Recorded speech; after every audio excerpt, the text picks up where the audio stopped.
আসসালামু আলাইকুম। আমরা প্রতিটা মুসলমান জানি ইসলামের ভিত্তি পাঁচটি: কালেমা, নামাজ, রোজা, হজ, জাকাত। এই পাঁচটি কাজ ইসলামের আধ্যাত্মিক কর্মকাণ্ড বা আত্মশুদ্ধির অতি গুরুত্বপূর্ণ, তাৎপর্যপূর্ণ বা আবশ্যকীয় করণীয়। কিন্তু এই পাঁচটি কাজকে ইসলামের ভিত্তি হিসাবে চূড়ান্ত করলে আমাদের জন্য পরবর্তী অনেক প্রশ্নের উত্তর দেওয়া কঠিন বা অসম্ভব হবে। এই পাঁচটি কাজের মধ্যেই আমরা ইসলামকে এমনভাবে সীমাবদ্ধ করেছি যে কেউ এই পাঁচটি কাজ করলে সে পাক্কা মুসলমান, তার জান্নাতে যাওয়া সুনিশ্চিত। মুসলিম বিশ্বের এই চিরন্তন, স্বতঃসিদ্ধ, অবিতর্কিত ধারণার ভিত্তি কোরআন নয়, একটি হাদিস। যদিও এই হাদিসের সাথে কোরআন এবং অন্যান্য হাদিসের উল্লেখযোগ্য বৈপরীত্য আছে। সহিহ বুখারী কিতাবুল ঈমান হাদিস নম্বর 7, আব্দুল্লাহ ইবনে ওমর রাদিয়াল্লাহু তাআলা আনহু থেকে বর্ণিত। তিনি বলেন, রাসূল সাল্লাল্লাহু আলাইহি সাল্লাম ইরশাদ করেন, ইসলামের ভিত্তি পাঁচটি: এক, আল্লাহ ছাড়া আর কোনো ইলাহ নেই এবং নিশ্চয়ই মুহাম্মদ আল্লাহর রাসূল, এ কথার সাক্ষ্যদান। 2, সালাত কায়েম করা। 3, যাকাত দেয়া। 4, হজ করা এবং 5, রমাদানের সিয়াম পালন করা। এই হাদিসের আরো কিছু ভার্সন আছে সিয়ায় সেত্তায়। যেমন এক লোক সাহাবীদের ভিড় ঠেলে এসে নবীজির উটের লাগাম ধরে নবীজিকে থামিয়ে জিজ্ঞেস করলো, ইয়া রাসূলুল্লাহ, জান্নাতে প্রবেশের জন্য কি কি করতে হবে আমাকে বলে দিন। আপনি যা বলবেন আমি কেবল তাই করব। নবীজি সাল্লাল্লাহু আলাইহি সাল্লাম বললেন, তুমি এ কথার সাক্ষ্য দিবে যে আল্লাহ ছাড়া আর কোনো ইলাহ নেই এবং নিশ্চয়ই মুহাম্মদ আল্লাহর রাসূল। 5 ওয়াক্ত সালাত আদায় করবে, যাকাত দেবে, হজ করবে এবং রমাদানের সিয়াম পালন করবে। ওই লোক বলল, আল্লাহর কসম, আমি এর চেয়ে বেশিও করব না, কমও করব না। নবীজি সাল্লাল্লাহু আলাইহি সাল্লাম বললেন, সে জান্নাতি যদি সে সত্য বলে থাকে। এই হাদিসটি কোরআনের সাথে অসঙ্গতিপূর্ণ। কোরআন অনুযায়ী ইসলামের ভিত্তি বা জান্নাতে প্রবেশের পূর্বশর্ত দুটি: বিশ্বাস এবং সৎকর্ম। কোরআনে বিশ্বাস ও সৎকর্মের যে তালিকা, পাপ পুণ্যের যে বিবরণ, তার সাথে এই হাদিসের স্পষ্ট গরমিল আছে। শুধু কোরআন নয়, কিতাবুল ঈমানের অন্যান্য হাদিসের সাথেও এর পরিষ্কার বিরোধ আছে। বিরোধটা এই কারণে যে ইসলাম ধর্মের স্লোগান বা মিশন স্টেটমেন্ট হিসাবে প্রতিষ্ঠিত এই হাদিস অনুযায়ী জান্নাতে যাওয়ার জন্য এর চেয়ে কম করার অবকাশ বা এর চেয়ে বেশি কিছু করার প্রয়োজন নেই। তবে হ্যাঁ, এই হাদিসের ব্যাখ্যা থাকতে পারে।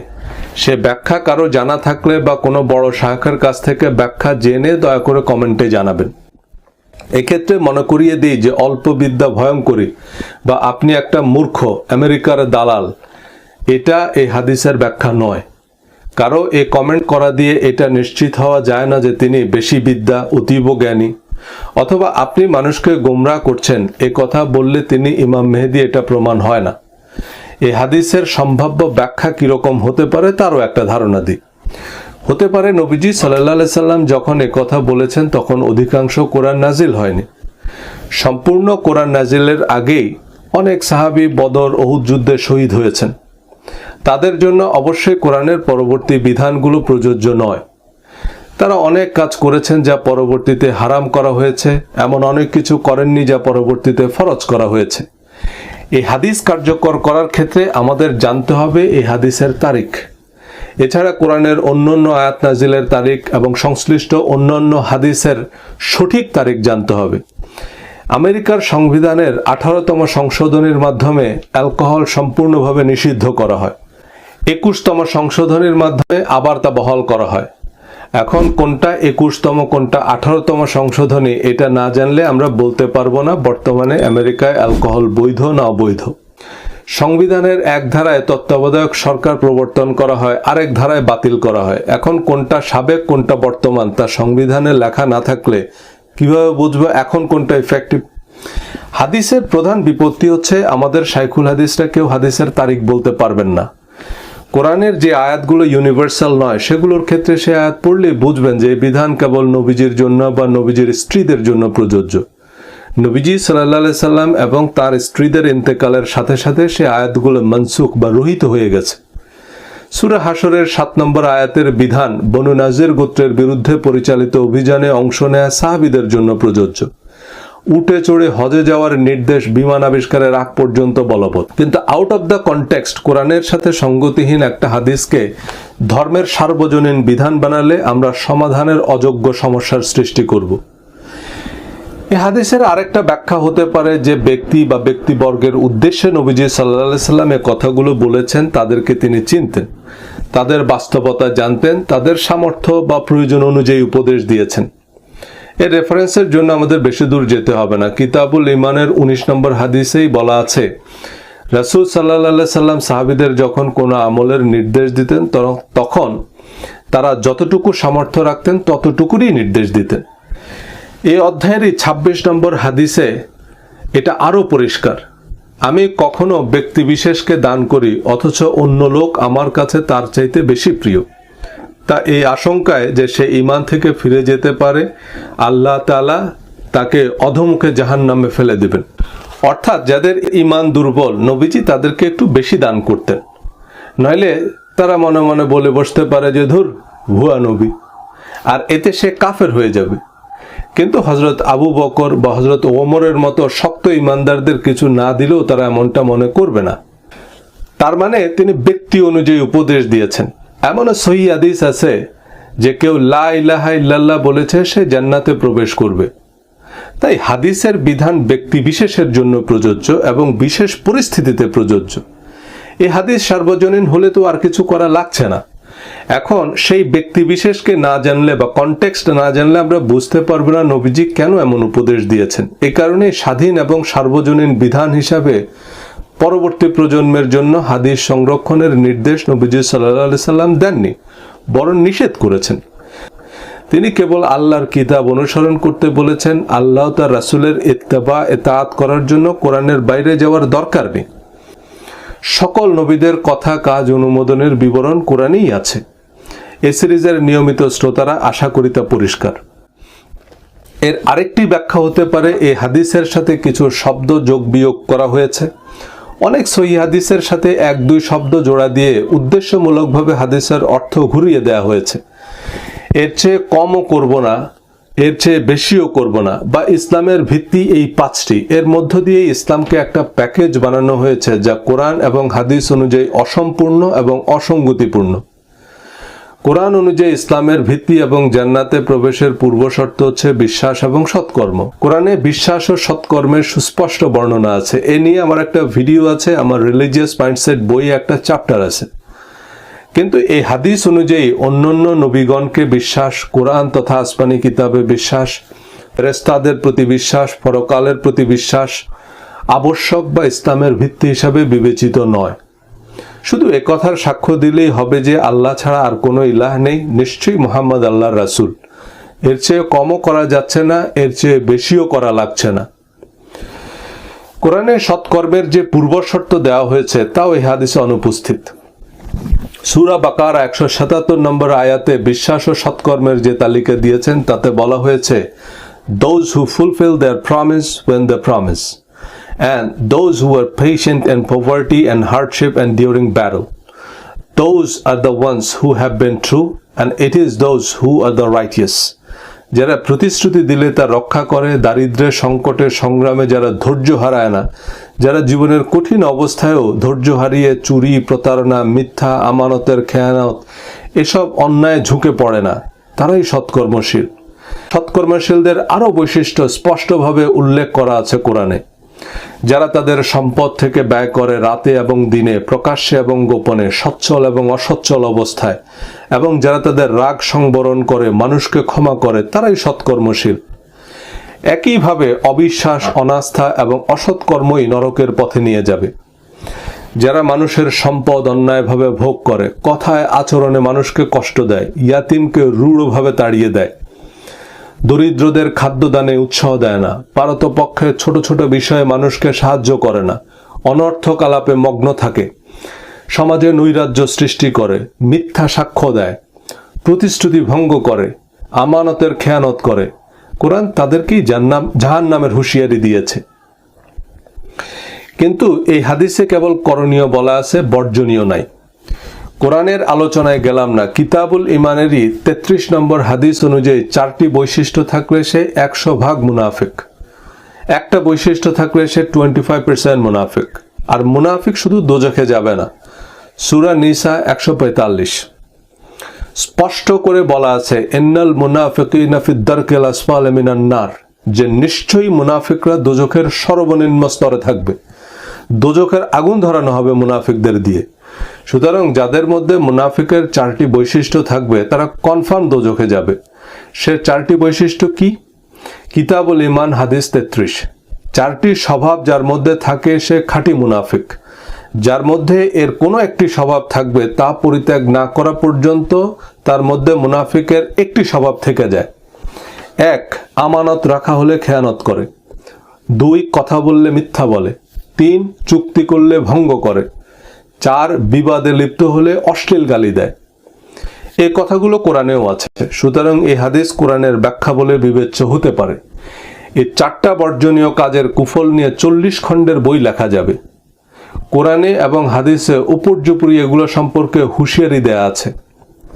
শুধু আমানত নিয়ে একটি হাদিস বলি। সহিহ বুখারীর ঋণ অধ্যায় হাদিস নম্বর 2249। তোমরা প্রত্যেকেই রক্ষক, আর প্রত্যেকেই তার অধীনস্থদের সম্বন্ধে জিজ্ঞাসিত হবে। নেতা একজন রক্ষক, সে তার অধীনস্থদের সম্বন্ধে জিজ্ঞাসিত হবে। পুরুষ তার পরিবারের রক্ষক, সে তার পরিবারের লোকজন সম্বন্ধে জিজ্ঞাসিত হবে। স্ত্রী তার স্বামীর ঘরের রক্ষক, তাকে তার রক্ষণাবেক্ষণ সম্পর্কে জিজ্ঞাসা করা হবে। এই হাদিস অনুযায়ী আমাদের সকলের উপর অর্পিত দায়িত্ব আমাদের আমানত, এবং এই দায়িত্ব সম্পর্কে আমাদেরকে জিজ্ঞাসা করা হবে। কিন্তু আমাদের পরিচিত ইসলামে স্তম্ভ হিসাবে এগুলো বিবেচিত হয়নি। আমি এই কথাগুলো বলার অর্থ আমি আব্দুল কাদের জিলানী তা নয়। আমি বলছি 5 স্তম্ভের হাদিস শুনে আমরা যে ব্রেক, গিয়ার, হেডলাইট ছাড়া গাড়ি নিয়ে 300 মাইল বেগে ছুটছি, এর পরিণতি কি হতে পারে? মাঝ রাস্তায় গিয়ে কি বিপদে পড়ব ধারণা করতে পারেন? কোরআন নিজেরা না বুঝে পড়ার কারণে অন্ধের হাতি দেখার মতো এক একজন ধর্মের লেজ, কান, সুর ধরে মহাযুদ্ধে নেমেছে নিজের মত সঠিক প্রমাণ করতে। ধর্মের এমন উপস্থাপনা নিয়ন্ত্রণহীন, হিতাহিত জ্ঞানহীন দৈত্য দানব তৈরি করছে ধার্মিকের নামে। যারা কোরআন হাদিস কিছুই খুলে দেখেনি, এরাই এমন আগামাতাহীন ধর্মের নামে আত্মঘাতী খুনি হচ্ছে। এমন পোশাক সর্বস্ব ধর্মান্ধ মূর্খ বর্বরদের জন্যই মানুষ ধর্মের আলোচনা করতেও ভয় পায়। ধর্মপ্রাণ মানুষ দেখলে সন্ত্রাস আতঙ্কে ভোগে। নাস্তিকরা গালাগাল করলে কষ্ট লাগে না। একজন নাস্তিক বলতেই পারে তার ধর্ম নাই, নবী নাই, আদর্শ নাই, পাপ পুণ্যের তফাৎ নাই। কিন্তু কাক ধার্মিকরা যখন গালাগাল করে, কাক ধার্মিক হচ্ছে যারা চোখ বন্ধ করে বিরাট ধার্মিকের ভান করে, গালিগালাজকে পুণ্যের কাজ মনে করে। এনিওয়ে, কেউ যদি প্রথম হাদিসের 5টা এবং শেষের হাদিসের 4টা, এই 9টা কাজ একই সাথে করে, তাহলে সে বেহেশতে যাবে না দোজখে যাবে?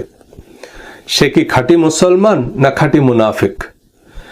এক হুজুর ওয়াজ করতেছিলেন যে নদীর পাড়ে একটা গাছ, সে গাছের পাতা পানিতে পড়লে কুমির আর ডাঙায় পড়লে বাঘ হয়ে যায়। তো একজন উঠে প্রশ্ন করলো, হুজুর অর্ধেক পানিতে পড়লে আর অর্ধেক মাটিতে পড়লে সেটা কি হবে? যেহেতু নদীর পাড়ে গাছ, এটা তো খুব সম্ভব। ধরুন কেউ মনে প্রাণে এ কথার সাক্ষ্য দিল যে আল্লাহ ছাড়া আর কোনো ইলাহ নেই এবং নিশ্চয়ই মোহাম্মদ আল্লাহর রাসূল, 5 ওয়াক্ত ফরজ সালাত কোনোদিন বাদ দেয়নি, পই হিসাব করে জাকাত দিয়েছে, আজহারি বা মাদানী হুজুরের সাথে গিয়ে সহি শুদ্ধভাবে হজ করেছে, সারা জীবনে রমাদানের একটা সিয়ামও বাদ দেয়নি, আবার একই সাথে আমানতের খেয়ানত করে, মিথ্যা বলে, চুক্তি বা প্রতিশ্রুতি ভঙ্গ করে বা বিবাদে লিপ্ত হলে অশ্লীল গালি দেয়, তার গন্তব্য কি হবে? এই প্রশ্নটা খুবই ভ্যালিড প্রশ্ন, কারণ এই 9টা কাজ একসাথে করা শুধু সম্ভবই না, এমন কমপ্লিট প্যাকেজই ঘরে ঘরে। বাংলাদেশে ইসলামী ব্যাংক শুরুর দিকে বড় বড় আলেম, পেশ ইমাম, হেড মুহাদ্দিসদের লভ্যাংশ ভাগাভাগির শর্তে ব্যবসা করার জন্য ঋণ দেয়, কিন্তু বছর শেষে প্রায় সবাই দেউলিয়া, লাভ তো দূরের কথা, পুঁজি গায়েব।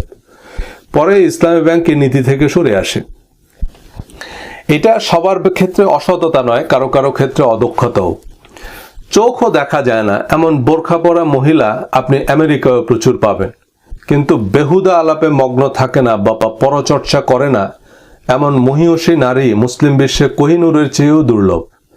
অথচ কোরআনে আল্লাহ বলেছেন জাহান্নামবাসীদেরকে জিজ্ঞাসা করা হবে কিসে তোমাদেরকে জাহান্নামে আনলো। তারা যে কারণগুলো বলবে তার একটি কারণ বেহুদা আলাপে মগ্ন থাকা। গীবত বা পরনিন্দাকে কোরআন মৃত ভাইয়ের মাংস খাওয়ার সাথে তুলনা করেছে, কিন্তু এই কাজটা ওয়াজের স্টেজে বসেই করেন আমাদের ওলামায়ে ক্রাইম। ইসলামে নারী পুরুষের পোশাকের মাপঝোঁক যাই হোক, কোরআন এবং হাদিসে পোশাকের সাথে বেহেশত বা দোজখ পরের কথা, পাপ পুণ্যের উল্লেখ পর্যন্ত নাই।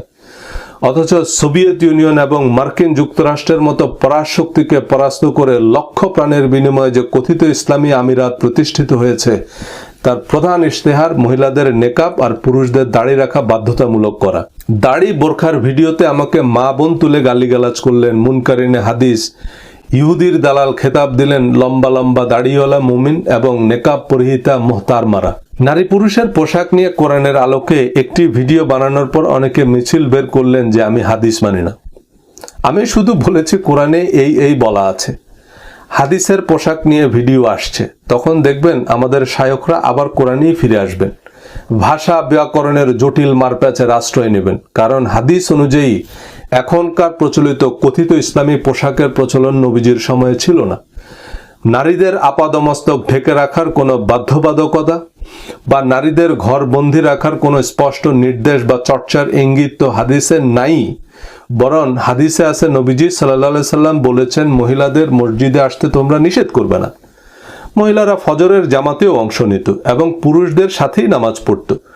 বুখারী শরীফের টনটনে সহিহ হাদিস, নবীজির সময়ে কারো 2 টুকরা কাপড় ছিল না, বেশিরভাগেরই গামছার মতো যৎসামান্য কাপড় ছিল।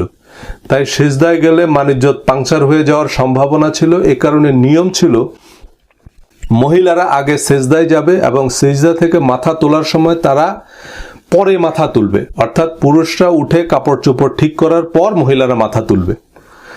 একজন শায়ক বললেন, মহিলাদের মসজিদে না আসার বিধান হযরত ওমর রাদিয়াল্লাহু তাআলা আনহু জারি করেছেন। হযরত ওমরের বিধানও আমাদের মানতে হবে, কিন্তু হাদিসের কিতাব খুললে শায়কের কথার সাথে মিল পাবেন না।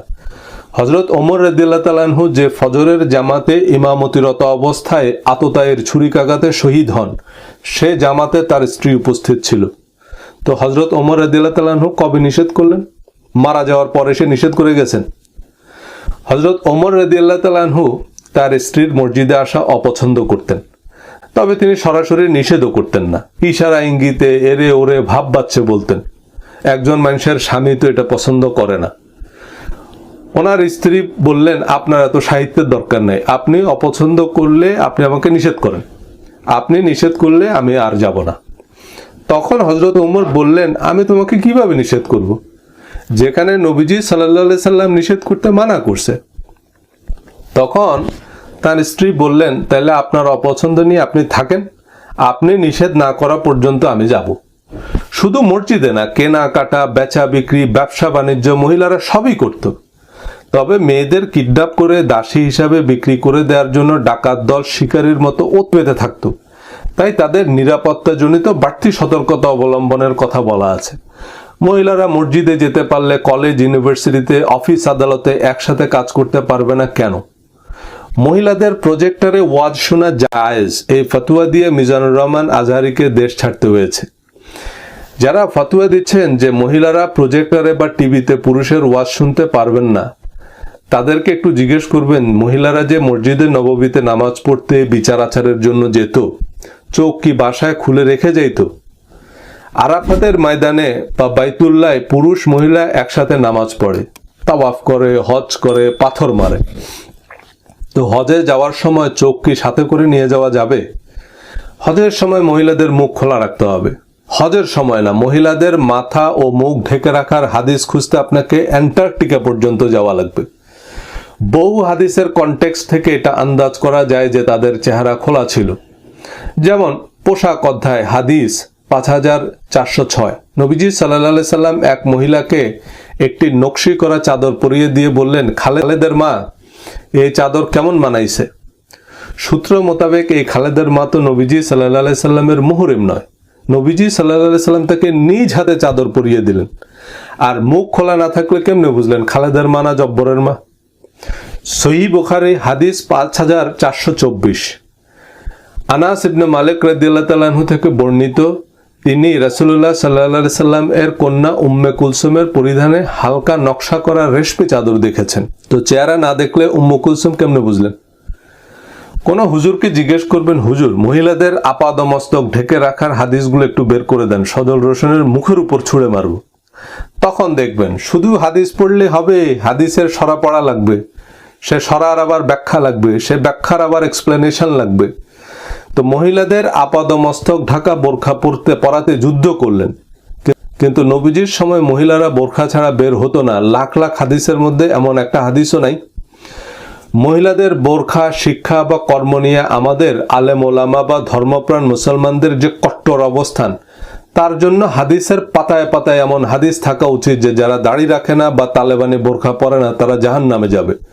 মহিলাদের মাথা ঢেকে না রাখলে বা চেহারা দেখা গেলে তারা জ্বলন্ত অগ্নিকুণ্ডে নিক্ষেপ করা হবে।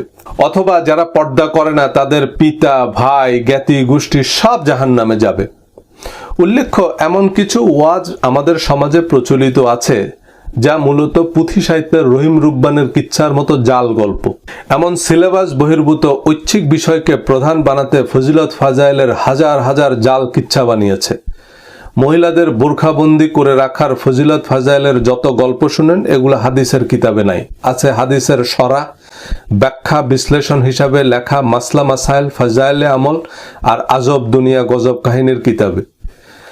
এজন্যই আমার পোশাকের ভিডিওতে অনেকে কমেন্ট করেছে যে আপনি হাদিস মানেন না, কিন্তু কোন হাদিস মানে না সে হাদিস আর বলে না।